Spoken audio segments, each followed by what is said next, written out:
60টি বর্জনীয়র 1 number, বিলম্বে ইফতার করবেন না কখনো। 1 নাম্বার, দেরি করে ইফতার করা নিষিদ্ধ। ইহুদিরা দেরি করে ইফতার করে। লা ইয়াজালুন নাসু আলা খাইরিন মা আজ্জালুল ফিতরা। বিশ্বনবী বলেছেন, এই উম্মত যতদিন আগে আগে ইফতার করবে, এই উম্মতের কপাল থেকে কল্যাণ কেউ ছিনিয়ে নিতে পারবে না। চিল্লায় বলেন ঠিক কি না? আজানের জন্য বসে থাকবেন না, সময় দেখবেন।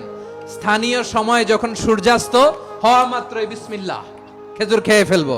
পারবেন তো?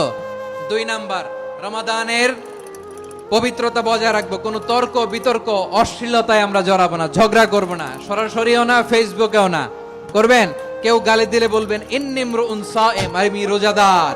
আল্লাহর হাবিব শিখিয়েছেন, কেউ যদি তোমার গালি দেয়, কটু কথা বলে, অশ্লীল কথা বলে, রমজানে তুমিও বলতে পারবে না। তুমি বলতে পারবা ইন্নিমরুন সায়েম, আমি রোজাদার। আজকে থেকে নিয়ত করেন, রমজানে কেউ গালি দিলে আপনি একটা গালি দিবেন নাকি?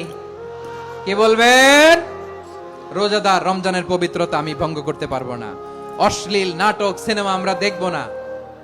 ব্যাড হ্যাবিট থাকলে রমাদানে এটা ছাড়ার মহা সুযোগ। স্মোকিং এর অভ্যাস আছে অনেকের, ঠিক কিনা? যদি কারো থাকে, কে করে হাত তোলালাম না আমি, এই রমাদানে এই স্মোকিং হ্যাবিট থেকে আমরা বেরিয়ে আসবো, ঠিক কিনা বলেন? 3 নাম্বার, আমরা মিথ্যা বলবো না। বিশ্বনবী বলেন, মানলাম ইয়াদা কাওলা যুরি ওয়াল আমালা বিহ ফালাইসা লিল্লাহি হাজাতুন ফি আইয়াদা তাআমাহু ওয়া শারাবা। যে রমজানে মিথ্যা কথা, মিথ্যা কাজ, মিথ্যা সাক্ষী ছাড়তে পারে নাই, তার না খেয়ে থাকা, উপবাস থাকা দিয়ে আল্লাহর কিছু যায় আসে না। এজন্য মিথ্যার সাথে আমাদের কোনো সম্পর্ক আছে? মিথ্যা বলবো না। 4 নাম্বার, অপচয় করব না। ইন্নাল মুবাযযিরিনা কানু ইখওয়ানাশ শায়াতিন ওয়া কানা শাইতানু লিরাব্বিহি কাফুরা। অপচয়কারী শয়তানের ভাই। আচ্ছা, যে শয়তানের ভাই, ও নিজেও আরেকটা কি? শয়তান। অপচয় করব না। ইফতারি করতে যে আমরা অনেকে অপচয় করি, এগুলো করবেন আপনারা না। অপচয় অপব্যয় করব না। 5 নাম্বারে, রিয়া, লোক দেখানো ইবাদত আমরা করব না। লোক দেখানোর জন্য নামাজ, রোজা, জিকির, তেলাওয়াত, দান সদকা এগুলো করলে আল্লাহর দরবারে এগুলো কবুল হবে। বিশ্বনবী বলেন, দাজ্জালের ফিতনার চেয়ে একটা বড় ফিতনার ভয় আমি করি। সেটা কি? আর রিয়া, শো অফ মেন্টালিটি, লোক দেখানো মানসিকতা। এটা থেকে আমরা বিরত থাকবো ইনশাআল্লাহ। 6 নাম্বার, অনেক গুরুত্বপূর্ণ, ব্যবসায়ী ভাইয়েরা, অনেক অসাধু ব্যবসায়ী আছে, রমজান আসলে নিত্য প্রয়োজনীয় পণ্যের মূল্য বৃদ্ধি করে দেয়। এরকম আছে না নাই? এগুলো করবেন না। মজুদদারি করবেন না। পণ্যের কৃত্রিম সংকট বাজারে করবেন না।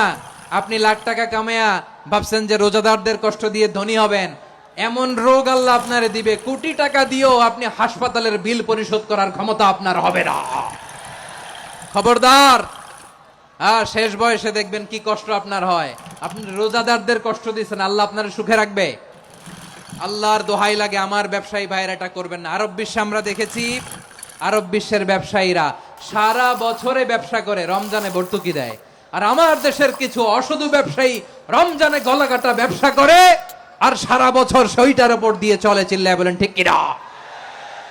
করবেন না, এটা করবেন না।